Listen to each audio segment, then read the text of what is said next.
Hello, hello. Welcome to Ignite Your Light with Zara Black.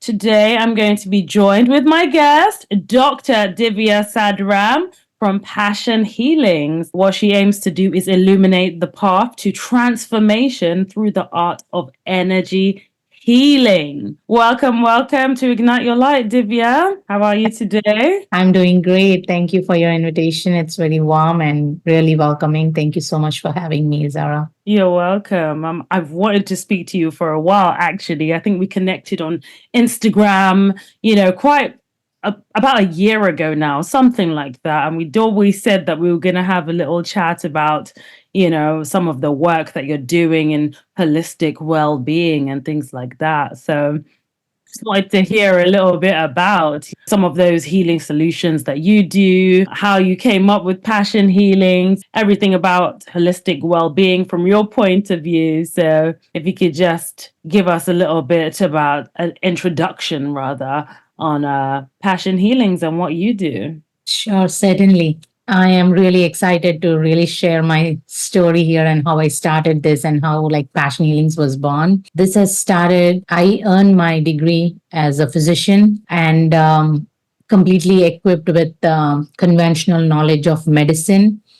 And yet I yearned for something more profound and I longed to see some kind of a difference in regards to health and well-being. And it all started with my own family. My grandfather was diagnosed with Parkinson's and he was having very rare symptoms of tongue tremors and other kinds of symptoms that involves with Parkinson's, which was slowing him down. And honestly, we did not have any answers in the conventional medicine. So that really triggered me to look into the vastness and the depth beyond science. So I started to learn more about that and I wanted to make a difference, not just for my own family, but for anyone who is suffering from chronic conditions that necessarily don't have a cure in the conventional medicine. So that challenge was something that kept me motivated, I would say. And on that quest, I started to go and increase my knowledge, learn new things, and, attend people who have experienced certain, miraculous healings and heard their stories. And that determination just led me where I could shift my perspective from just confining it to the conventional evidence-based medicine to the realm of quantum energy. That was like the leap. So in that leap, there was this discovery of the truth that was really very close to my soul, I would say. Like it was very deep inside because I have learned and I came to a realization that everything is energy and energy can be harnessed, altered, or molded either for our health or for illness. It's the same energy, but it's our choice on how we are manifesting it.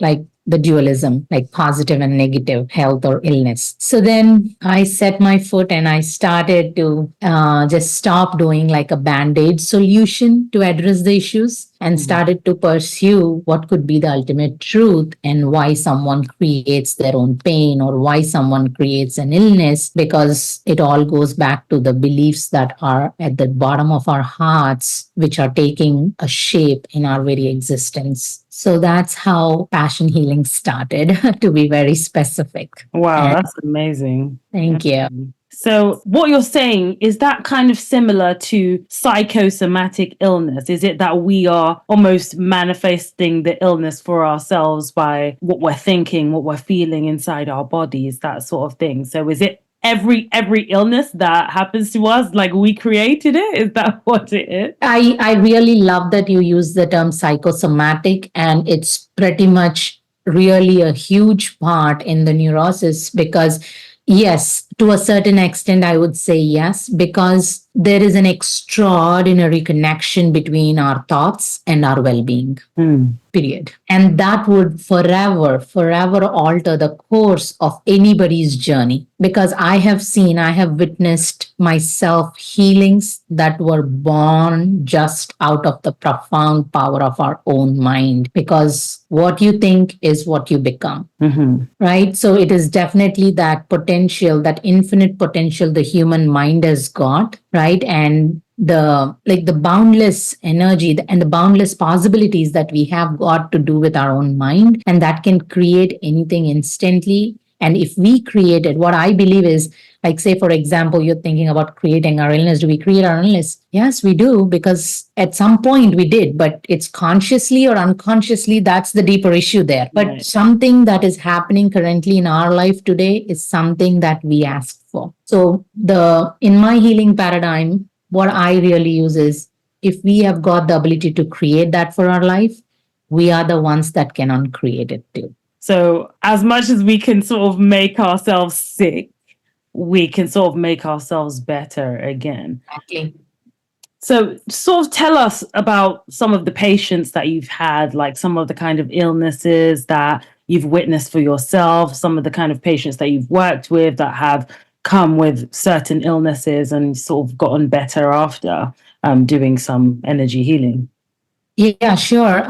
Like many, I can recollect, like many of chronic illnesses, including cancers, I can say I have witnessed and I've seen them come out completely, well, from those diagnoses. And I have worked with clients, as I said, like Parkinson's, where they showed drastic improvements, and also clients like with diabetes and hypertension, because these are chronic illnesses, like where there is always treatment which you have to continue to take to the rest of your life. And conditions like hypothyroidism, it's very common because of the lack of basal metabolic rate in the body, the hormones and the imbalances in the hormones, and to name a few. But anxiety and depression are the other big population where, Oh, it's really yeah. the undercurrent, of everyone. And then that's one of the other thing that I work on an everyday basis, to see why we are putting ourselves in that thought process, so it and giving so much energy to that area in our life, that we are constantly creating that depression. So I work with my clients and I mentor them. Some of them just need mentoring, because mentoring helps them to understand, because it's not like the life is just shifted overnight for anyone. We are working our way through our journey since we are born to we are adults, and we are learning different things from our own families, from the society, from our teachers, from our friends. So we are taking so much information all the time, and we would only choose to process that information which we think makes sense or resonates with us, depending upon our life experiences. So Yeah. those are some of, I can just name some of them, but yeah, breast cancers are something that I've dealt with, colon cancers, uterine cancers. I mean, just to name a few. But yeah, I do see clients that are really terminally ill, or the ones that are just diagnosed. And sometimes it's like they want to just start living a life full of joy and happiness. So we kind of unlock those secrets as well in some of my mentoring programs that I got to offer, where they can have a new perspective about life in totality. Wow. It's kind of scary when you think about it, to think, when you get into this bout of, anxiety or depression or stress, even, that, oh my God, like I could actually be making myself sick right now. How do I turn this off? Like, what are some of the ways that we can almost do a preventative measure rather than, letting it manifest to that degree and then start running for healing and energy and, something transformative? How do we sort of choose better thoughts to avoid illness, in the first place? Absolutely. That's a great question. I must say that is a great question. And that's the whole idea where I even started to first chose to start teaching and start mentoring people, for the very reason, because I so much believe in preventive healing. Mm, Because I go with, as a physician, I go with the proverb, prevention is better than cure, right. and always a gold standard. So I definitely do that. For that, I would just suggest that we being aware of ourselves. Mm, I would like to share an example to make it more understandable. It's like, for example, I have a clients and I see clients on daily basis, not just one, where they have to come for some kind of pain. like say their foot is aching or an ankle is aching or their lower back is aching, they would come to see or to pay attention to it only when possibly they are unable to do their everyday tasks. Mm-hmm. And my question would be, did this just start yesterday? And the Mm. answer is no. You know it to see. There you go. With your energy, you just said me that you instinct was a no.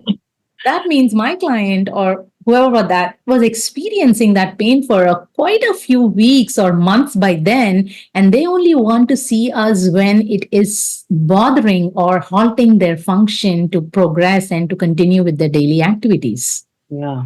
right? So, if they could have heard that pain and listened to it when it's first started and paid a little attention to it, because what I believe as a healer is that pain is an uncomfortable intensity that is telling you something. Mm. That is the way your body speaks to you. And we tend to put it off, put it off, put it off, put it off. And then eventually, what the body does, it breaks down. Yeah. That is when people get sick. All you need to do is, I'm calling a sick leave today. I need to be on my bed today. I need to make my doctor's appointment today. So you come to that point. So the only thing to prevent it is pay attention to what your body is saying. Listen to your body like you would listen to a kid, Yeah. and just be more focused and do a lot of self care. Do a lot of self-care. Goodness. I think I'm so guilty of that. Like it will something would have to be like severely wrong with me before I pick up the phone and call the doctor, or like I'll be like, I'm fine, I'm fine, I'm fine, I'm fine. Like the last thing I want to do is go to the doctor, go to the hospital, that sort of thing. I'm like, I've it's almost like I've trained myself to think like, I'm not important. You know what I mean? Like those little voices saying, Zara, you need to do this, or you need to take a minute, just go to sleep, that kind of thing. Like I just turn it off. No, I'm fine. I'm fine. I'm strong enough. I can handle it. Blah, blah, blah. And we get into this like cycle of like, yeah, I'm not important, or that voice is not important. That voice that's trying to tell us, slow down, have a rest, eat better food, go to the doctor. And we just turn it off. Definitely. I'm definitely guilty of that 100%. You're right. I just really resonated with the word you used, like, yeah, I'm not important. The moment we say that, just imagine, would you say that to your kid or would you say that to your friend? You're not important. Why would you say to yourself, Zara? Yeah. It's that perspective that you need to shift, because that's the key to prevention, because we tend to do that because it's become such a habit for us. It has 100%. And I think there was a post on your Instagram actually, and it said something to do with like self-care. I forgot what it was, but it was something to do with like training like children how to like do self-care or self-love, something like that, like foundationally, like they should know how to take care of themselves. We should be teaching that to children. What does it mean to love yourself, self-care, self-love, that sort of thing. I think you said it was a buzzword. That was it. Like we talk about this so much, especially in like the holistic well-being, spiritual sort of industries, self-love, self-care, all of that stuff. But like, what does that actually mean?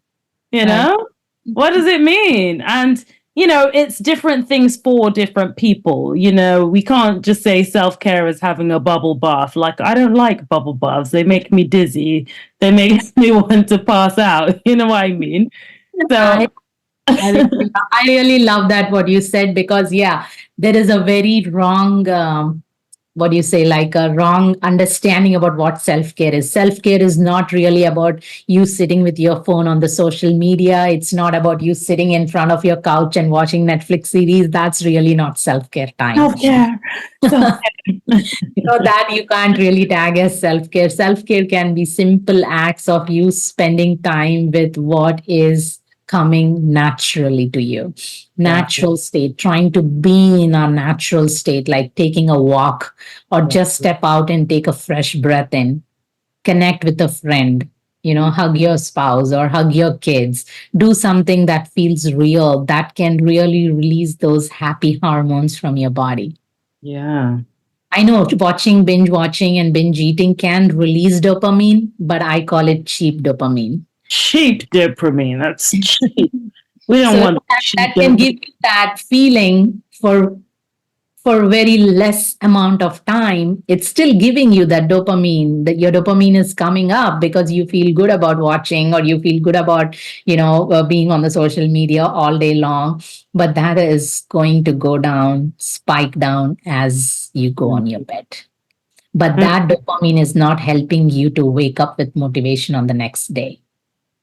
Yeah. So it's And not putting anything in the silos. It's just taking the edge off, really. exactly. Self care is where you probably want to wake up each morning and go out and hit the gym, and you're looking forward to the next day to do it again. Yeah.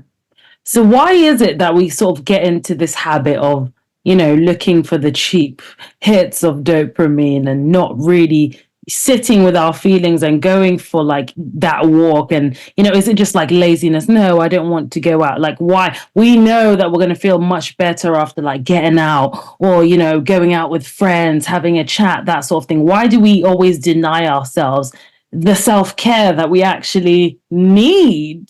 Not want, we need. Exactly. That is a need. That's a very well said way. One thing I would say, there might be many reasons why, but one of the main reasons, I would say two of the main reasons, is one thing is probably we are not trained in the way we are supposed to, or we are not educated in the right way, in the right path.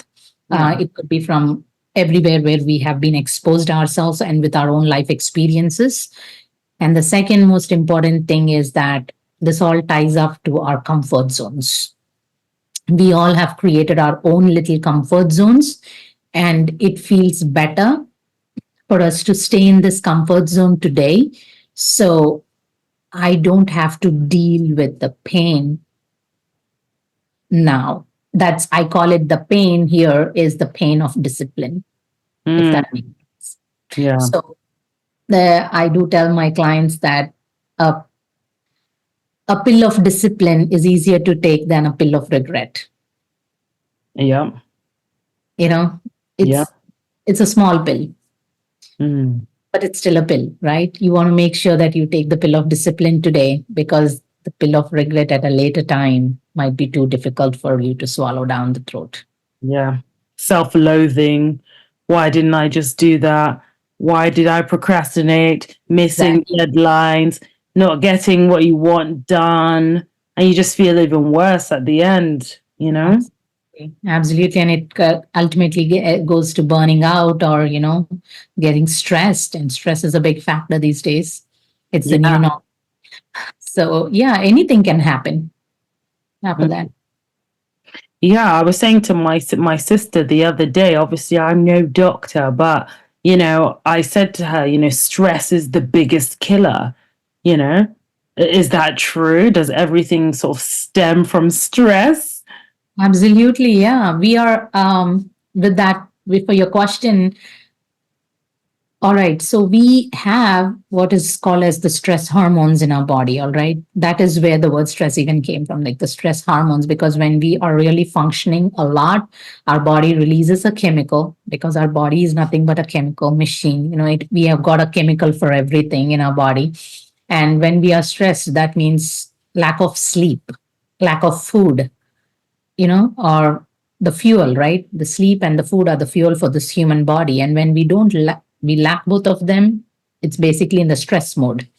So then our body automatically sets the signals, where we have something called as adrenals in our body, and the adrenal glands release these hormones so we can function and keep up with ourselves. So initially, we were created like that for survival instincts.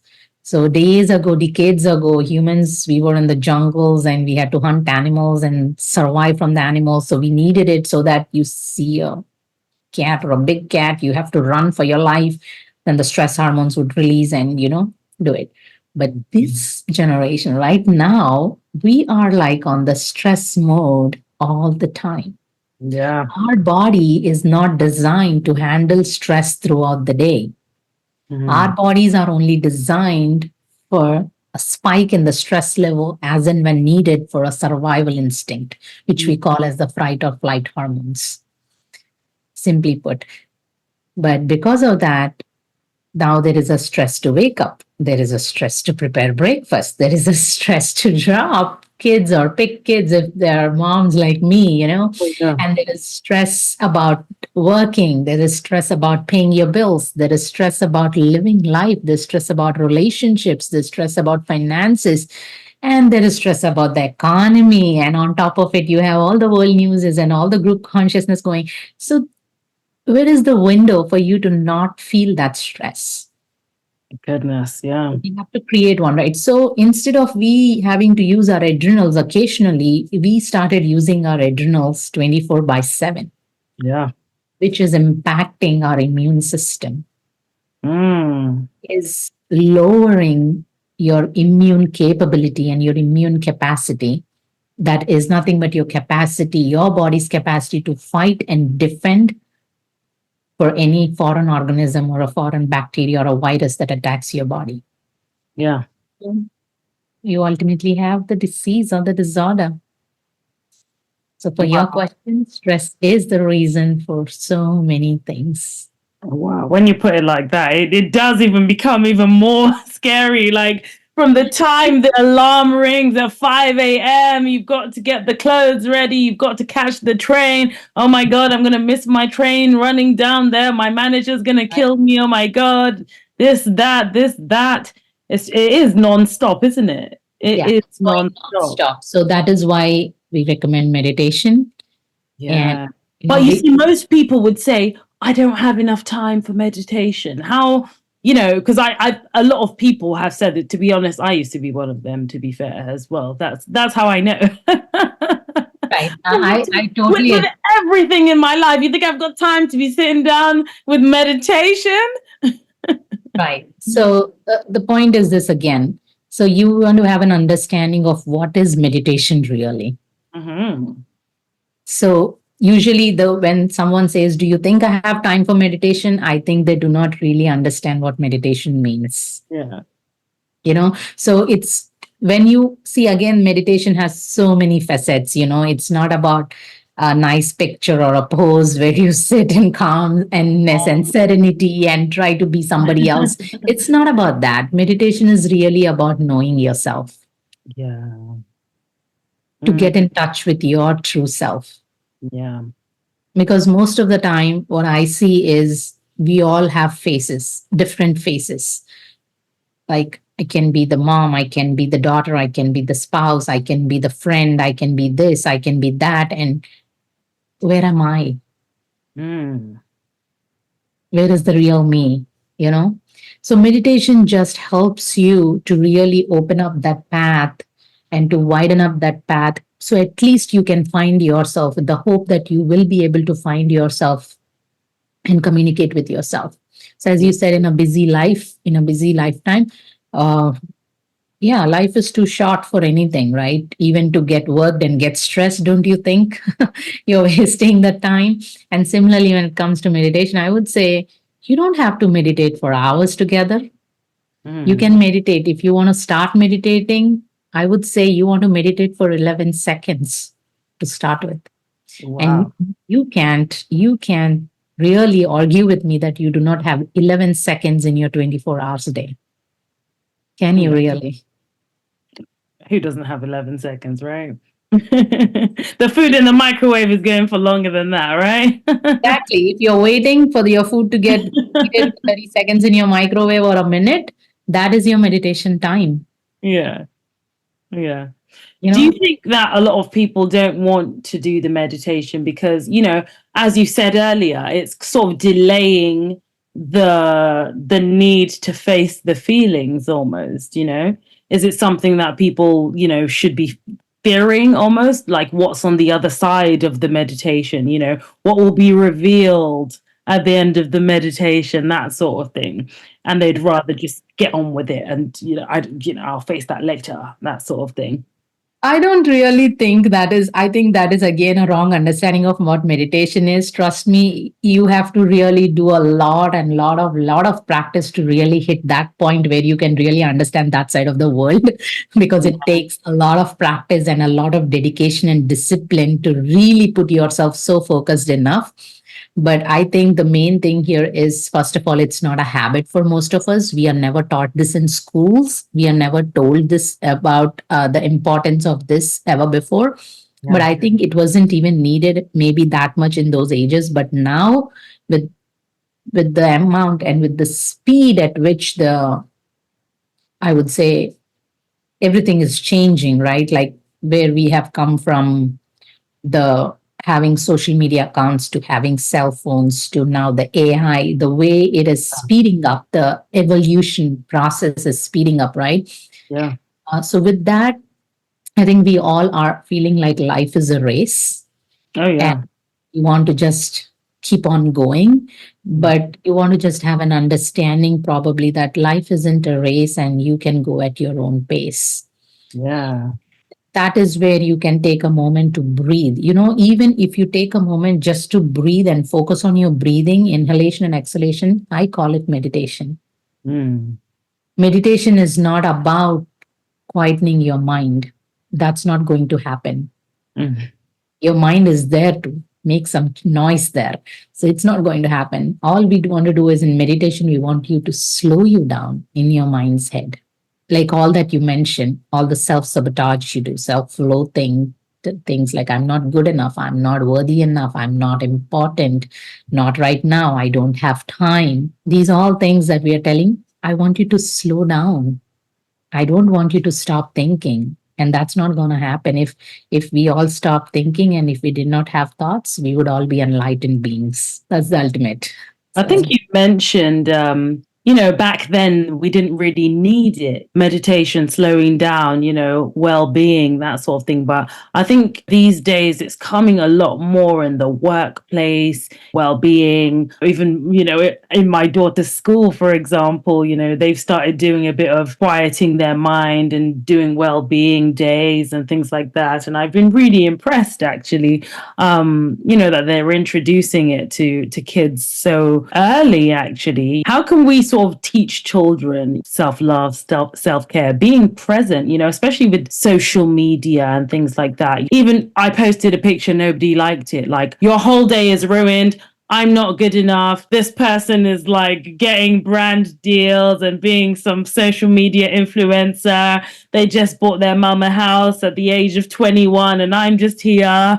I can't seem to get it together. No one even likes my picture. Like, I have like 20 followers on TikTok. Like, how do we sort of teach kids to be present, to love themselves, to accept themselves? Life is not a race, that sort of thing. How, like, what kind of things can we be teaching them is important or paramount more than anything, more than the social media likes or keeping up with the Joneses or that sort of thing?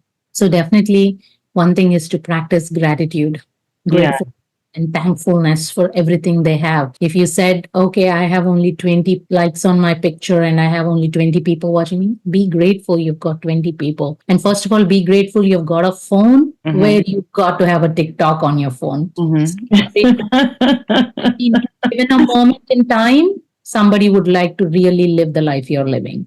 Period. That's truth. Given Yeah. a chance. Yeah. Because there are so many people who don't have phones still in this world. They don't have the basic needs being met. We need to make them realize that they are indeed blessed and be grateful for what they have, and that everything has to start with one step at a time.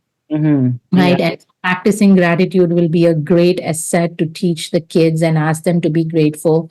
And every time they say, I'm not good enough or I did something bad, this is what I practice with my own little daughter there. When she says something negative about herself, I make her tell three good things about herself. Mm-hmm. So it's a mind. So that is like self awareness, right?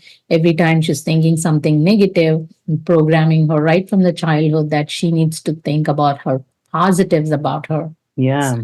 Places that energy right away. And the most important thing is like as parents, we definitely need to live by example. Mm-hmm. 100%. Because, I mean, it depends on the household you grew up in, but, definitely the household that I grew up in, I couldn't just be like, oh, I'm so bad at maths or whatever, I'm still bad about myself. And, my parents wouldn't pat me on the back and, hey, Zara, what 3 good things about you? They didn't have time for that rubbish. You know what I mean? Exactly. Exactly. That's what I'm saying. So because I learned, I'm able to teach my kids. Exactly. That's the point. So we can't blame anybody. See, at the end of the day, it's said that we are all victims of victims. Yeah. I can't blame my mom because she didn't teach me when I was young, like a kid, Mhm. because she was a victim for her mom and her mom and her mom and her mom and I her, guess. right? So there's a saying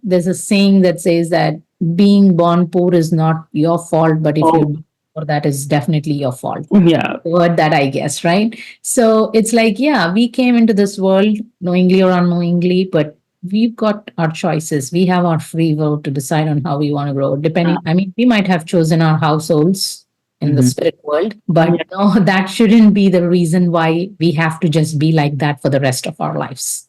Absolutely. We can always make a change. Yeah. So tell us a little bit about, some of the other work that you do, transcendental activations, DNA classes, things like that. What sort of offerings do you have? Do you do like well-being days for schools or companies, anything like that? Well, yeah, I do teach seminars. I'm certificate of science and theta healing, which means that I do teach people to become certified healers, where they can start their own practice as healers if they are being called to be a healer and they have those qualities and they're looking for answers. Yeah, this is the right place for them where they can step in and start to learn and certify themselves for the modality. So I do those kind of teachings. I don't do them at schools or at corporate levels. I do it on my individual timelines, and but yeah, if I'm called to, or if somebody hosts me, I definitely go in there to teach them, and I do small classes and seminars, like workshops.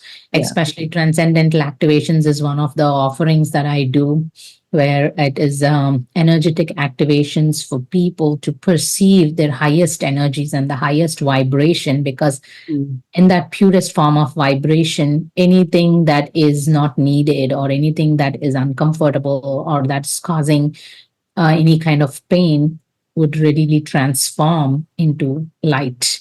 So we are all light beings. So we are all energy beings. So we are going to create it into that point of energy and take them and elevate to that energetic states where they kind of sense that space and peace and that possibility within themselves. So those are like the activations that I offer, that I do. And there are many other transformational modalities that I offer, because I'm trained in quite a few modalities. But I do offer to my clients, which I felt that really they were life changing. Everything that changed my life, I've learned it, and I really work through that by offering them to my clients as services, be it like empowerment readings, personal empowerment readings, to Akashic records, and soul retrieval sessions. It's a Native American thing. And I also do past life regressions, and like the passion healing sessions, where I'll be addressing any of the issues that's bothering them, because usually people come to me with 3 issues, health, wealth, and relationships. Those are the Oh, 3 it's where everybody would struggle. So, but my expertise is more so in healing, because I am really inclined to see that, why someone has to suffer with disease or an illness, and they can have a choice. And if I could show them a way to choose better health and well being for them, and if they also resonate with it and they will it with the intensity of the wellness, will really help them to transform and make them feel better and healthy. yeah, definitely. It's so tempting, when you've gotten, a diagnosis of whatever, really, to just go with whatever the doctor is telling you. You need to do this, you need to start on this treatment, you need to start on that sort of thing. But, I think we all know, some of those treatments can cause more damage than necessary. Right. Almost. Yeah. I So I think agree. it's really good to, sort of keep Yeah, options. That's one of the things with the energy healings that I offer, right? I can assure you that you will not have side effects with my healing work. Never going to be any side effects with energy healing. That's good to hear. Good to hear. So, I heard you were doing a declutter challenge, and I was meant to join your declutter challenge because my house is full of clutter. I have children. Sometimes it just gets a bit. I'll do it later. I'll do it later. I'll do it later. And eventually, when you're ready to, do all the work and yeah, I'm ready to rock on and do, and then the place is just like, why is this club, why is this place like this? Is horrible, that sort of thing. And you feel like, sometimes I feel in myself, okay, do you clean the house and then your mind will be straight to do the work, or do the work so that the house will be clean and clutter free, because now you're feeling motivated, the chicken or the egg, which one comes first? Talk All about right. decluttering your mind and how your environment can affect your mental space as well. That's exactly right. That was the declutter challenge. We did it for 2 weeks and then followed by manifesting to start with the new year. It was a great kickstart. It was a very, very, very responsive. I mean, I got very great responses on that challenge as well. It's basically a stage that we've set on where we could motivate each other and be accountable for. Yeah. It's like about accountability partnership. So everybody that signed up in there were like, yeah, they all wanted to do it, but what we all lack is that little dose of motivation there to really do the work, right? Like you said, I'll do it later, I'll do it later. So that is procrastination. Right? We all kind of end up procrastinating on things, so that again, that comes back to our comfort zone. Right now you want to just sit down, do nothing, right? But Yeah, yeah, who wants to declutter wash challenge. dishes? No. Who wants to fold clothes? No. Right. So it is all about making and cleaning up the space is so much to do with your emotional baggage. Hmm. So there is this thing like your space that you live in, like your home or your room, whatever that is, reflects the energy of what's going in your mind, Hmm. you Wow. know? And it's a little different when you have kids. It's okay for you to have, a lot of stuff in your kitchen and on top of the refrigerator when you have kids. But Mm. on a normal scenario, you do not have kids and your countertops are full and things are full. That's definitely giving us and letting us know that your mind is full of thoughts, disorganized thoughts, especially. Wow. Wow. It's amazing because I've heard that a lot, on these like YouTube channels and things, and people always say that, the state of your house is like the state of your mind, you know. Is that always true though? Like, like the cleaner your house, does that mean you have a clear mind though? It's not just about having a clear mind. It is like it really tells you about how you could feel about you. So let me just ask you, how would you feel when you go to a church? Mm-hmm. How would you feel when you go to a party? How would you feel when you go to a movie theater? Mm-hmm. How would you go when you go to a, what do you call that? Um, where the slaughterhouse. Oh God. There's a difference, right? From Yeah. all, I mean, everything is a place, right? Yeah. Everything is a place. Mhm. And you go on a vacation. How do you feel? And then you come back home. How do you feel? So, see, what I'm saying is, it's not about you keep your house clean, you feel clean inside. It's not about that. It's about how you're feeling. Mm. So when you feel, okay, say I invite you to my home and we are having the same conversation in my home, you feel nice, you come back to me. You do Mhm. not feel nice, you're never going to step into my home again. So there Mm. are two options. Either you felt welcomed or you felt really not welcomed, Mm. right?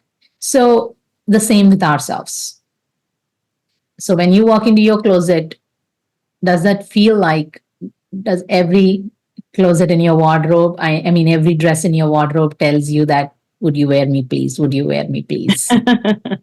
It's like you really have to struggle to pick what I need to wear today. Yeah. Yeah. So it's about setting the tone, Right. that sort of thing. Because you can get like a burst of motivation and you know what, I'm gonna clean this house up and head to toe, that sort of thing. And I think you can always get that sense of gratification after, when you've cleaned up and you just feel like, yes, finally it's done. Right. It's your dopamine again, a small Yeah. win.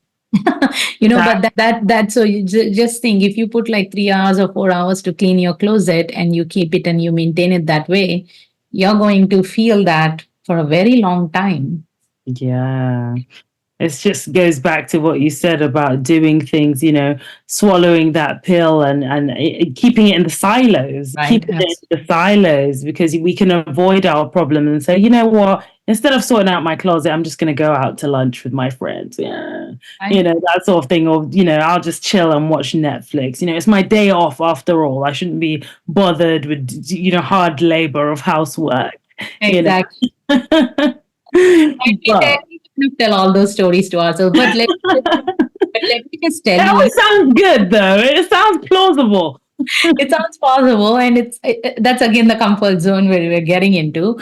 But let me tell you, you don't want to do everything on one day. You don't want to get that high stride of motivation to do the whole cleaning of your home on one day. So declutter challenge was really to help people motivate and stay accountable for their actions in a way that this is not like a one time thing. So it's simply like one of the things that I talked about, and that is don't put the things down, put it away. Mhm. It could be something like a mantra, right? Don't put it down, but put it away. So you open your shoes as you walk in, put them in the shoe rack instead of leaving them down.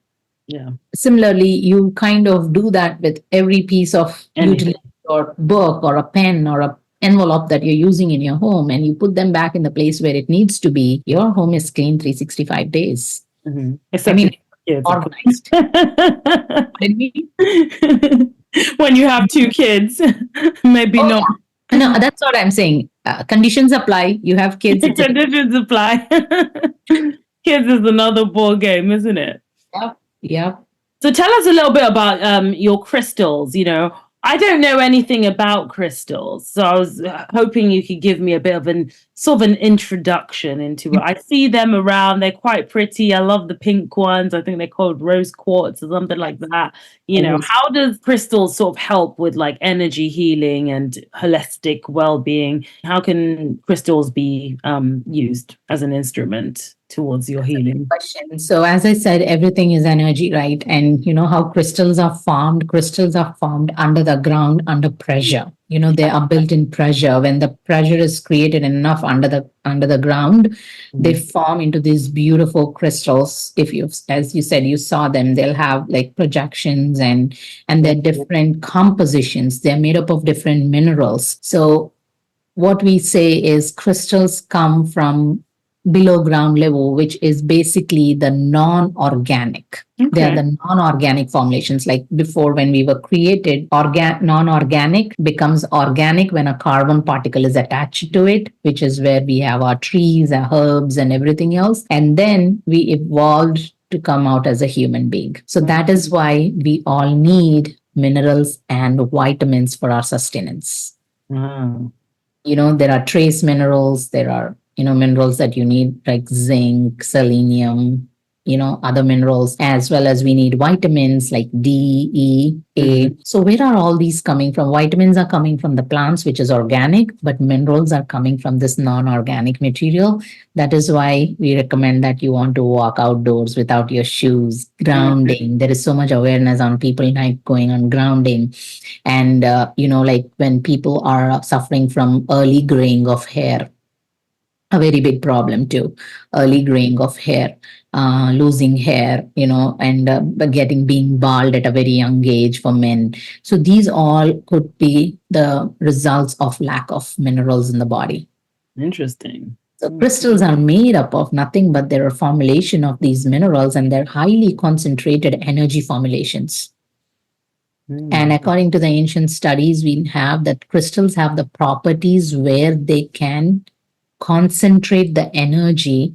And some crystals, depending on the crystal you use, like a clear quartz to a rose quartz to an amethyst, every crystal has got its own property, just like the minerals have one property for us and the vitamins give. Like you need D for your bones, you need E for your skin, you need A for your eyes, right? So similarly, these mineral components of crystals, so this crystal can do certain qualities like white quartz, clear quartz is a master healer. And similarly, you have rose quartz, which will help you open up your heart chakra. It's like, that is why we say your heart resembles like, how we use the pink color for heart, or, we do all that things. So it is like if you go into depths of its information, it all coincides to teach us that we need all of them for creating little balance in our body. So each crystal has its own unique properties, and crystals are very helpful in healing for me. And I also use them on my clients. I also I offer sessions with crystal mats because they can help radiate, give the infrared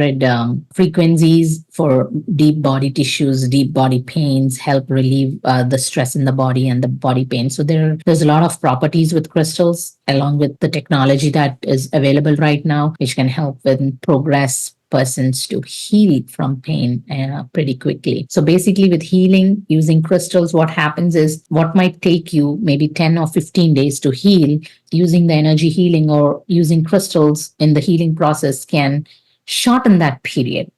So your recovery period is much faster than what it is intended to be. So I love crystals. I've got quite a few collection of crystals, I can say. Yeah, I do use them for my clients and for myself too. Yeah. I can imagine you've got like a whole closet of crystals, or your drawers at home are full of them. Yeah, I do. We do have. Well, that was a brilliant introduction because I literally knew nothing about crystals whatsoever. I've never owned one in my life, but I'm quite attracted to the amethysts, the purple ones. I love those. Yeah.